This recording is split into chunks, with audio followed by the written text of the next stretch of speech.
गेल्या काही दिवसांपासून राज्यात अनेक जिल्ह्यांमध्ये मुसळधार पाऊस बरसतोय। धुवाधार बॅटिंग करत शेतकऱ्यांचं या पावसाने मोठ्या प्रमाणात नुकसान केलेलं आहे। अनेक ठिकाणी रस्ते तुंबलेले सुद्धा पाहायला मिळाले, मंत्रालयात सुद्धा पाऊस शिरलेला पाहायला मिळाला।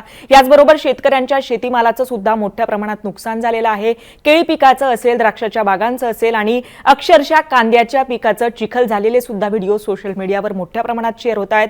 काल आणि आज मुंबई पुण्यावरून अवकाळी पाऊस नाहीये, हा मान्सूनचा पाऊस आहे। मान्सूनच्या या पावसाचं सावट कमी झालेलं दिसतंय, मात्र हवामान खात्याने दिलेल्या इशाऱ्यानुसार पावसाचं सावट अजूनही महाराष्ट्रावरून गेलेलं नाहीये। अजून सुद्धा काही जिल्ह्यांमध्ये मुसळधार पाऊस बरसण्याची शक्यता हवामान खात्याने वर्तवलेली आहे। त्यामुळे तुमच्या जिल्ह्यात नेमका कोणता अलर्ट दिलेला आहे, तुमच्या जिल्ह्यात नेमकी वातावरणाची काय स्थिती असणार आहे, हेच आपण या व्हिडिओतून पाहणार आहोत। नमस्कार, मी छाया आणि आपण पाहताय वेदर रिपोर्ट। तर सर्वात आधी आपण सॅटेलाइट इमेजच्या माध्यमातून बघणार आहोत की राज्याची नेमकी वातावरणाची, पावसाची नेमकी काय स्थिती असणार आहे। आधी आपण बघितलं की अरबी समुद्रात एक कमी दाबाचा पट्टा तयार होतोय आणि त्या कमी दाबाच्या पट्ट्याच्या प्रेशरमुळे यंदाच्या वर्षी मान्सून जवळपास 16 दिवस आधी महाराष्ट्रात दाखल झाला। मात्र या कमी दाबाच्या पट्ट्याचं सावट, या कमी दाबाच्या पट्ट्याचा धोका कुठेतरी कमी झालेला आहे। मात्र इकडे बे ऑफ बंगाल म्हणजे बंगालच्या उपसागरात एक कमी दाबाचा पट्टा तयार होतोय, चक्राकार वारे तयार होत आहेत आणि त्याचाच परिणाम म्हणून महाराष्ट्रातल्या काही जिल्ह्यांमध्ये सतर्कतेचा इशारा देण्यात आलेला आहे। त्यामुळे स्पेसिफिक आता कोणत्या जिल्ह्यात काय स्थिती असणार आहे, कोणत्या जिल्ह्यात काय इशारा दिलेला आहे ते सुद्धा जाणून घेणं महत्त्वाचं आहे। आता आपण IMD ने दिलेल्या काही इमेजेसच्या माध्यमातून जाणून घेणार आहोत की कोणत्या जिल्ह्यात नेमका काय इशारा दिलेला आहे। तर आता हवामान खात्याने दिलेल्या या इमेजेसच्या ह्या मॅपच्या माध्यमातून आपण बघत आहोत की कोणत्या जिल्ह्यामध्ये काय स्थिती असणार आहे। या मॅपमध्ये आपल्याला आता बघायला मिळतंय की विदर्भातल्या काही जिल्ह्यांमध्ये आज सुद्धा हवामान खात्याने ऑरेंज अलर्ट दिलेला होता। त्यात गोंदिया असेल, भंडारा असेल, चंद्रपूर असेल, गडचिरोली असेल, या जिल्ह्यांमध्ये ऑरेंज अलर्ट दिलेला होता। याचबरोबर इकडे बुलढाणा जिल्ह्यात सुद्धा ऑरेंज अलर्ट हवामान खात्याने दिलेला होता। तर काही जिल्ह्यांमध्ये येलो अलर्ट सुद्धा हवामान खात्याने दिलेला होता। याचा अर्थ की या जिल्ह्यांमध्ये सुद्धा मुसळधार पावसाची शक्यता हवामान खात्याने वर्तवलेली होती। रायगड असेल, रत्नागिरी, सिंधुदुर्ग, ठाणे या कोकणातल्या पट्ट्यामध्ये सुद्धा येलो अलर्ट जारी केलेला होता। मुंबईवर सुद्धा आज येलो अलर्ट हवामान खात्याने दिलेला होता। याचबरोबर पुणे असेल, अहिल्यानगर असेल, बीड असेल, धाराशिव असेल, सोलापूर, लातूर, पश्चिम महाराष्ट्रातले काही जिल्हे, विदर्भातले काही जिल्हे आणि उत्तर महाराष्ट्रातले जळगाव आणि नाशिक या जिल्ह्यांमध्ये सुद्धा हवामान खात्याने ढगांच्या कडकडाटासह पाऊस बरसण्याची शक्यता वर्तवलेली होती।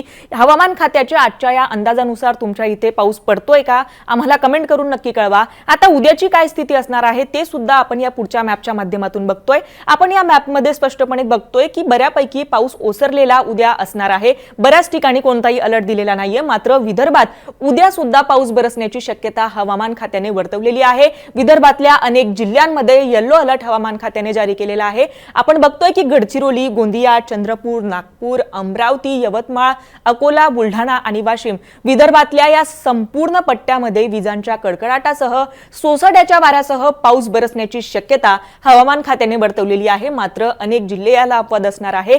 ग्रीन झोन जो दिसतोय आपल्याला, या जिल्ह्यांमध्ये पाऊस पडण्याची शक्यता नसणार आहे असा इशारा हवामान खात्याने दिलेला आहे। आता त्याच्या पुढच्या दिवशी काय स्थिती असणार आहे ते सुद्धा आपण पुढच्या मॅपच्या माध्यमातून बघतोय। तर 31 तारखेला सुद्धा अनेक जिल्ह्यांमधून पाऊस ओसरलेला असणार आहे। मात्र 31 तारखेला सुद्धा विदर्भामध्ये पाऊस पडण्याची शक्यता हवामान खात्याने वर्तवलेली आहे। अमरावती, नागपूर, वर्धा, यवतमाळ आणि चंद्रपूर या 5 जिल्ह्यांमध्ये येलो अलर्ट जारी केलेला आहे। याचा अर्थ असा की या 5 जिल्ह्यांमध्ये 31 तारखेला सुद्धा परवा सुद्धा पाऊस पडण्याची शक्यता हवामान खात्याने वर्तवलेली आहे। आता त्याच्या पुढच्या दिवशी म्हणजे 1 जूनला काय स्थिती असणार आहे ते सुद्धा आपण आता या मॅपच्या माध्यमातून बघतोय। 1 जूनला सुद्धा विदर्भातल्या संपूर्ण पट्ट्यामध्ये पाऊस पडण्याची शक्यता वर्तवण्यात आलेली आहे। येलो अलर्ट जारी करण्यात आलेला आहे। याचबरोबर कोकणातल्या अनेक जिल्ह्यांमध्ये सुद्धा हवामान खात्याने येलो अलर्ट जारी केलेला आहे। यात दिसतंय की रायगड, रत्नागिरी आणि सिंधुदुर्ग या 3 कोकणातल्या जिल्ह्यांमध्ये वादळी वाऱ्यासह पाऊस पडण्याची शक्यता हवामान खात्याने वर्तवलेली आहे। याचबरोबर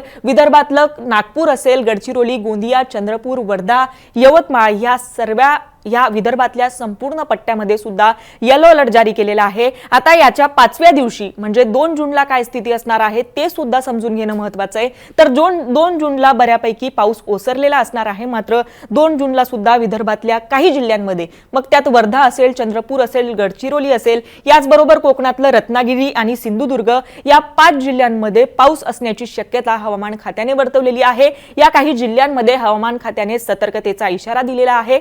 येलो अलर्ट अलर्ट जारी केलेला आहे, त्यामुळे इथून पुढे गरज असेल तरच घरातून बाहेर पडा, काळजी घ्या. आता आपण इथून पुढचे 5 दिवस वातावरणाचे कसे असणार आहे, इथून पुढे 5 दिवस तुमच्या इथे पाऊस पडेल का, हे आपण जाणून घेतलेलं आहे.